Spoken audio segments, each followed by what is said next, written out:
এসো কাছে এসো বলেই আমি বাসর ঘরে বউয়ের কাঁধ ধরে যখন বউকে চুমু খেতে যাব তখনই বউ আমাকে ঝাড়ি দিয়ে বলল, এগুলো পাপ। আমার আম্মু বলেছে একটা ছেলে একটা মেয়েকে চুমু খেলে পাপ হয়। প্লিজ আপনি আমাকে পাপের ভাগিদার বানাবেন না। বউয়ের মুখে এমন কথা শুনে আমার মাথার ছাদ উড়ে গেল। কি বলে এই মেয়ে? বউকে চুমু খেলে নাকি পাপ হয়? আরে আমি তো তোমার স্বামী, আমি তোমাকে চুমু দিলে পাপ হবে না, বুঝতে পেরেছো? মিথ্যা বলবেন না। মা কি বলেছে জানেন? শোন মা নীলা, তুই একটু একটু বড় হচ্ছিস, রাস্তায় তোকে কত ছেলে ডিস্টার্ব করবে, তাই তোকে সাবধানে থাকতে হবে। কোনো ছেলে যদি তাকিয়ে থাকে তাহলে ইগনোর করে চলে আসতে হবে। হ্যাঁ মা, বুঝতে পেরেছি। ছেলেরা এমন কেন মা? ওরা তো ভালো নজরে থাকতে পারে না। যাই হোক, কোনো ছেলের দিকে তাকাবি না, পুরুষ মানুষের পাশে যাবি না, আর তাদের কোনো খারাপ কথা শুনবি না। হ্যাঁ মা, মনে থাকবে, চিন্তা করো না। এই তো আমার লক্ষ্মী মেয়ে। মা তো ভালোই বলেছে, তুমি কেন পরপুরুষের পাশে যাবে? আমি তো পর না, আমি তো তোমার বিয়ে করা স্বামী, তাই আমরা যাই করি পাপ হবে না। স্বামী হলে কি হয়েছে?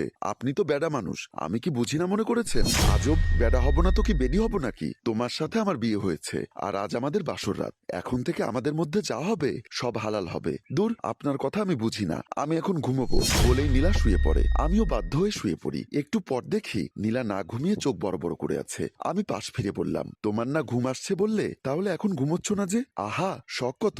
আমি ঘুমোবো আর আপনি এসে আমাকে ঘুমের মধ্যে যাতা করবেন। আজব তো, আমি কেন তোমাকে যাতা করব? নীলা ওপাশ হয়ে ফিরে থাকে। এদিকে হাতের পাশে এমন রসগোল্লা দেখে আর আমার তর সইছে না, কিন্তু কিভাবে কি করব বুঝে উঠতে পারছি না। শোয়া থেকে উঠে বসি আর বউকে ডাক দেই, ও বউ, বউ রে। হাত দিয়ে ওর গায়ে টাচ করে ডাকতেই সে উঠে বসে বলল, কি হয়েছে বলেন, এসো তোমাকে একটু আদর করি। পাগল নাকি? আমি কি বাচ্চা নাকি যে আমাকে আদর করতে হবে? বউয়ের এমন কথা শুনে মাথা একদম ঘুরে গেছে। কি বলছে এসব? তার মানে বন্ধুর বলা সব কথা মিথ্যা ছিল? ও তো বলেছিল তুই তো বেটা কাল থেকে বেরই হবি না ঘর থেকে। ধরু, কি ঘর বলছি? ঘর তো দূরে থাক, রুম থেকে বের হবি কিনা সন্দেহ। ও মা, কেন?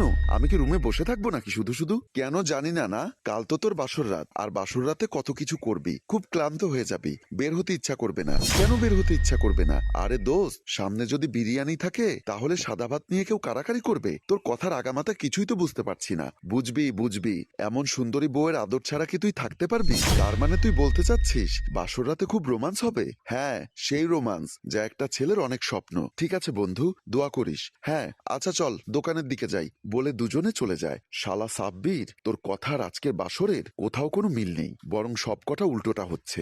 এত কি ভাবছেন? ভাবছেন যে কিভাবে আমাকে পটাবেন, তাই না? এই মেয়ের কথা শুনে আমার তো খুব রাগ হচ্ছে। 25 বছর পরে বিয়ে করেছি, 25 বছরের অপেক্ষার পরে বউ পেলাম। এই মেয়ে দেখে কিছুই বোঝে না। কত স্বপ্ন ছিল বাসর রাত নিয়ে, মনে হয় আমার সব স্বপ্ন মাটি হয়ে গেল।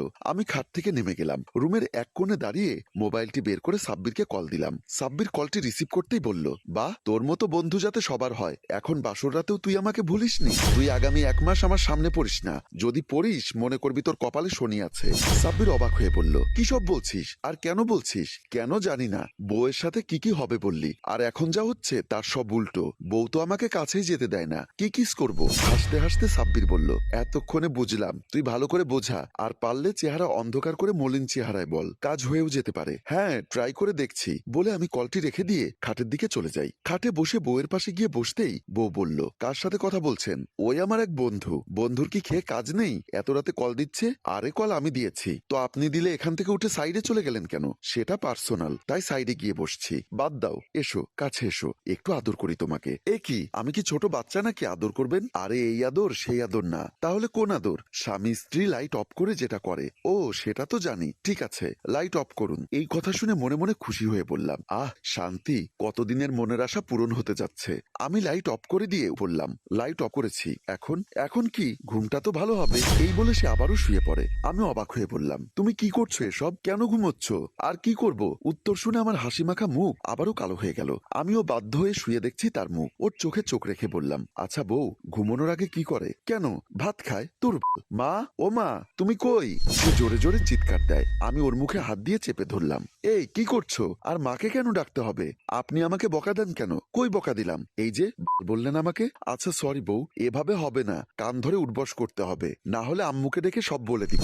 ওকে ওকে, আমি উঠবস করব বলে উঠে খাট থেকে নেমে গেলাম। নীলাও উঠে বসে খাটের পাশে এসে বসে। আমি কান ধরে উঠবস করছি আর বউ সব গুনছে, 1 2 3। আর কত এবার হয়েছে বলো না? আর পারছি না সত্যি।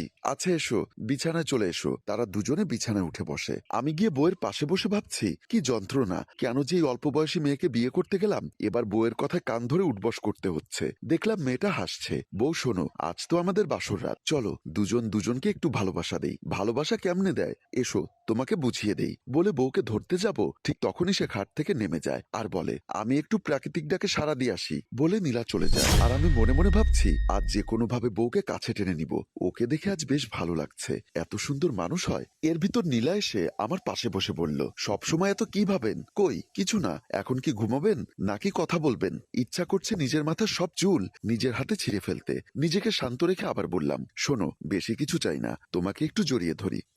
না না, ভুলেও না, আমি কিন্তু আম্মুকে বলে দিব।